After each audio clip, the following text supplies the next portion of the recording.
Hey guys, welcome back to my channel. Thank you very much for joining me. I was asked to do a video on surds and here we go. So before we go into surds, guys, we need to know how numbers are classified. And so real numbers can be either irrational numbers or rational numbers. So as it relates to rational numbers, these are a ratio of two integers which are normally positive or negative numbers, including fractions and the decimals. As it relates to irrational numbers, these are the roots of any non-square numbers. And you know, square numbers are like 1, 4, 9, 16, 25. Basically, any counting number multiplied by itself will give you a square number. So the case of an irrational number is basically like a root 3, a root 5, pi, e, here coming from the Euler's formula, or the cubic root of 7. So these are basic examples of irrational numbers, which will be our main focus in this lesson. So surds are also known as radicals. With radical, they come some signs, or I want to say some symbols. For example, this symbol you see here is also known as the square root sign, but the correct name for it is called the radical.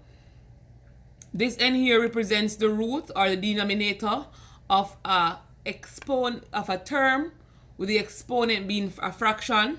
This a here represents the base or the radicand and can be a letter or a number in its positive form. So we can't find the square root of a negative number, guys. It's basically going to give us a complex number or an imaginary number. And that's like a complete different lesson. If you want me to, I can explain that part to you as well. A typical example of how the n here is represented is if you see x to the half. So you know that this represents the exponent, the numerator is the exponent of the term, and the denominator represents the root. So it will be the square root of x. If you wanted to, you could put the 1 here representing the exponent of x. Alright? So that's a typical example of where the n, of what the n represents in the expression here. So surd is basically an irrational root of a positive rational number. As we mentioned, rational number is basically positive or negative integer. In this case, we have to focus on the positive. Alright, so for example, root 3, root 7 are the cubic root of 11. Alright, so the answer you get at the end, guys, will involve some root in it, as it can't go any further without the use of a calculator. And I made a note here that root 4 and the cubic root of 8 are not considered to be surds because they can be simplified. So you see root 4 here is basic, the square root of 4 is basically a square number. So you know that's going to give us an answer of 2. And here, the cubic root of 8, if you're going to go back to the part where you rewrite it as a fraction, and that's basically in the laws of indices or the laws of exponents for persons who don't know. So you can say 8 to the 1/3, and you basically try to find a number that you multiply by itself 3 times to give you 8, which would be 2 to the 3rd power raised to the 3rd power.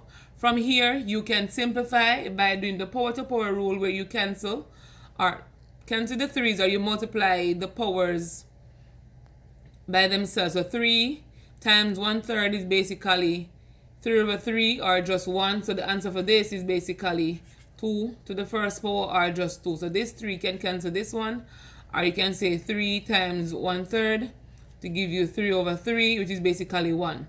Alright, so the cubic root of 8 is equal to 2. So these are not considered to be surds, guys, because they can get to a smaller term or a lower base.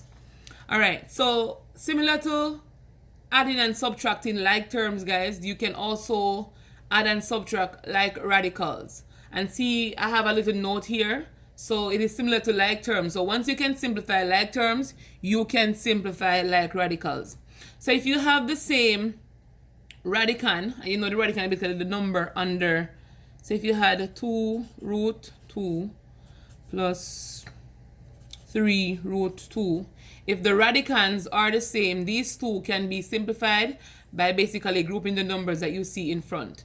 So that's what they're talking about. And this can be grouped with subtraction or addition. Alright, so if they had the same variable raised to the same power. So if you had an example of this. So if you had 3, the cube root of 2 plus 4 cube root of 2. These again can be simplified as they have the same power and the same root. All right, so these can be simplified. That's what they're basically talking about right there. So an example of like radicals where they added and subtracting. Here we have the cube. Why am I saying cube? You have the root of 3 plus 7 root 3. All right, so similarly, if you had m plus 2m, you know that in front of this m there's a 1. So it's 1m plus 2m, which will give you 3m. All right, so looking at this root 3, there's also a 1 in front of it. So it's like saying 1 root 3 plus 7 root 3, which will give you 7 plus 1, that's 8. So it's 8 root 3. Here we can't go any further because we don't have a fixed answer for the root of 3. I keep saying cube, guys, pardon me.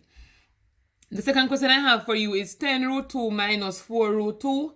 Here you see that the radicands are the same, so we can simplify.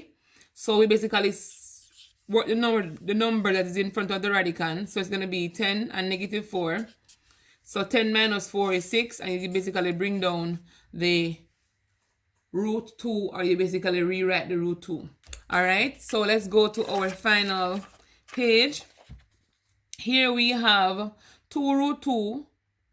Come on, Kennedy. You have root 2 plus 4 cubic root of 2. Here, guys, these two are not the same thing, because here you have the cubic root at your radical here with the root with the 2 at the base, and this one doesn't have the 3 up the top here. All right, so these two are not the same thing, so we cannot. So it cannot be simplified. All right, so that's where your answer ends as it relates to this question. The next one basically saying root 5 plus root 3. Again, this cannot be simplified because they don't have the same number under the radicand, and they can't be they can't be broken apart to give you another number. So we're gonna say can't be simplified. All right, guys, so and when I say can I be broken apart, guys, like this number here, this number 5, there's no perfect square that can give you the product of the two numbers to give you this. So like 5, so if one the factors of 5, basically 1 and 5. All right, factors of 3 are basically 1 and 3. So there's no square number that can be taken from this or being a product of these two numbers to get them into a simpler form. So we cannot go any further as it relates to this. So in the next video, I'm going to be doing the rules or the properties of radicals, basically the quotient and the product rule. So please remember to join me on my next video where I'll be explaining these to you. Thank you very much for watching. Remember to like, share, comment, and subscribe, and leave me a comment, and let's have a conversation.